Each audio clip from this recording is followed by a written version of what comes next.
Right, so you want to make a map, but you're not sure where to start. First, you want to go into Steam, Library, then go into Tools.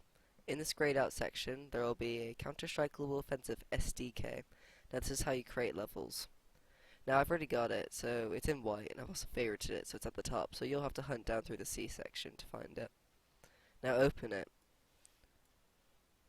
It should create an icon on your desktop, but I have it in a hidden away folder known as mapping stuff. Now open it, and it should show you this little green box. Click the top one, Hammer World Editor, and it should open the World Editor.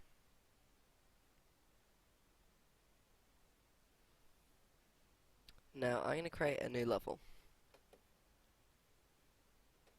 Now here are all your tools. You'll become familiar with these later on. Now I'm going to create a box, and this box will be the sky.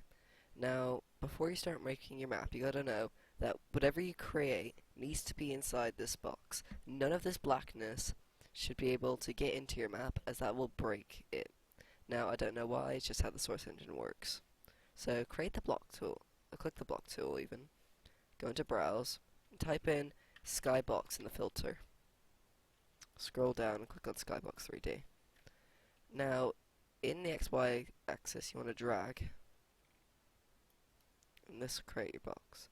Now do these dimensions as, oh no, you want to make it a bit smaller. Now these dimensions are pretty good. You press Z in this little 3D bit and use WASD and mouse, look around, and to get back out of it you press Z again. Now once you're happy, you press enter, and here you have your little sky box. Now tools, I'm going to make it hollow, and I'm going to set that to 64 because it fits nicely in the editor, as you can see right here. Now press C in it and you'll be able to fly around, obviously. Now I'm going to position myself on top of this box so I can look down into it. Now I want to create a floor. So I'm going to find a floor. So I'm going to type in concrete into the filter, find a nice texture. This one looks good. Now I'm going to drag out a floor and move it inside the level. You can see if it's inside the level because in the 3D view you can see an outline of it and you can see the little dots. And also you can see it in these little XYZ viewers. This is like from the top, this is from one side, this is from the other side. So essentially you've got all three views. Now hit enter and you'll be able to create your little block, and it looks all nice and pretty.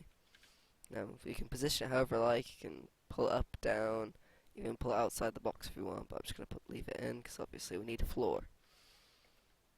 Now you need to put like players into your game.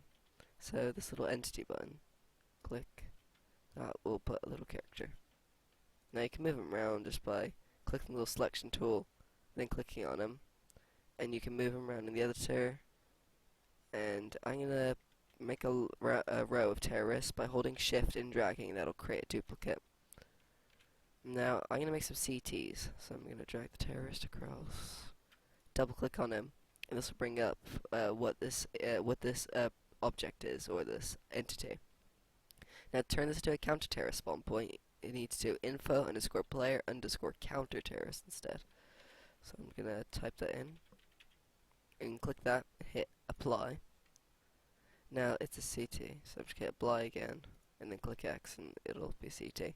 Now I'm going to drag them out like this, and here we have our little players.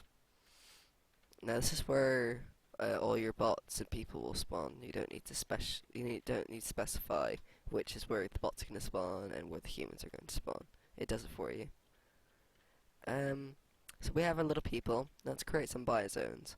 Now the standard texture that people normally use is trigger, as it can't be seen in the game, doesn't have any collisions, so it's not like you can be bumping into it, and it's really distinctive compared to all the other textures to see in the editor. And it's really easy for mappers because everybody knows what the trigger texture means. It means like a bomb site, biozone, and things like that. So press enter and make sure you surround your little people. Now I'm going to create 2 of them. Actually no, before I do that, I'm just gonna click on that little buy zone, what will be the buy zone, and hit Control T, and this will bring up the little sort of like specialities window, and this window basically allows you to assign blocks certain values and properties. And I'm going to do this one, func_buy zone, and I'm going to hit apply and change the team to terrorist because it's a terrorist buy zone. Now I need to shift this and copy it across the CTs. I can hit Control T.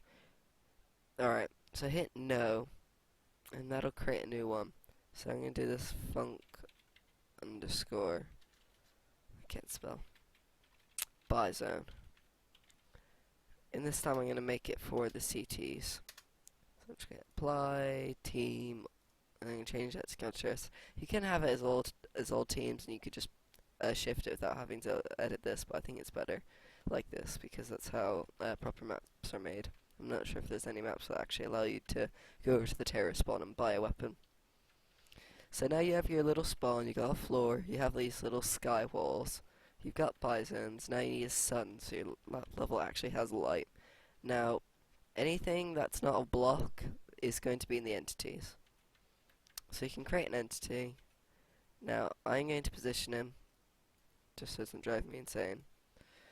And I can double click on him and type in light_environment. And this will make him a little sun. Right here.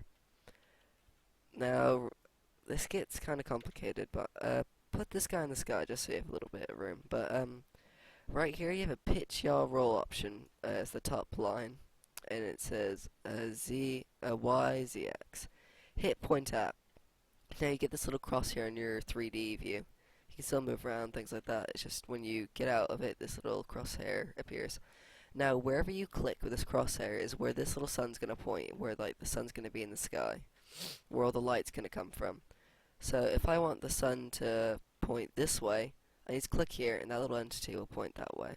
But I'm going to click over here, and then your little crosshair will go away, and it'll save that little value here. Now here's your brightness. Now the brightness just sort of tells that what color to do and how bright it's going to be. Now these three 255 values are the RBG, which is red, blue, green, and that's like spectrum coloring for screens and things like that. And that 200 is going to be how bright it is. Now 200 is quite a dark value, so I'm going to change it to 700, and that makes it nice and light. And you can't pick color, and you don't need to type in the values of the RBG to actually change the color. So I'm going to have it as like an orange, and I like adding these little colors because it gives your level like a contrast in colors, and it makes it look really nice. It can really make like a landscape really polished and realistic. But obviously this is going to be a very realistic room. So that's all you really need for a basic map. So I'm just going to save it,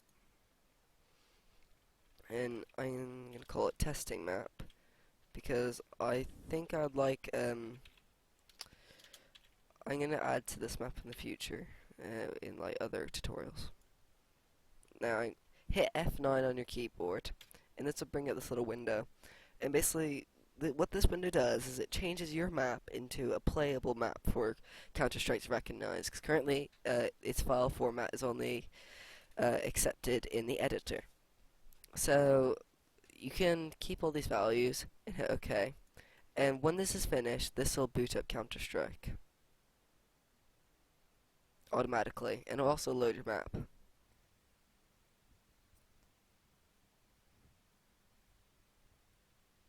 Now, when it loads and you choose a team, it might have to reload the map because it's creating the nav mesh, which is basically how the bots navigate your map. Now when I join a team, it'll just create the nav mesh so the bots can navigate my level. So, do this. And then finally we can join a team. And here we have it. Let's go! We can wreak havoc on the bots, they work perfectly. You're going to fight against them. You can buy weapons. And you can Come on. now, By default, it loads up on like a casual game mode. But you'll be able to, when you publish this to the workshop, you'll be able to change the game mode and stuff. So I think that's it for this tutorial. And close down Counter-Strike. So that's how you create your first map. Now make sure you save it before closing it, because for some reason when you close Counter-Strike it bugs it out. So yeah, I'll see you in the next tutorial.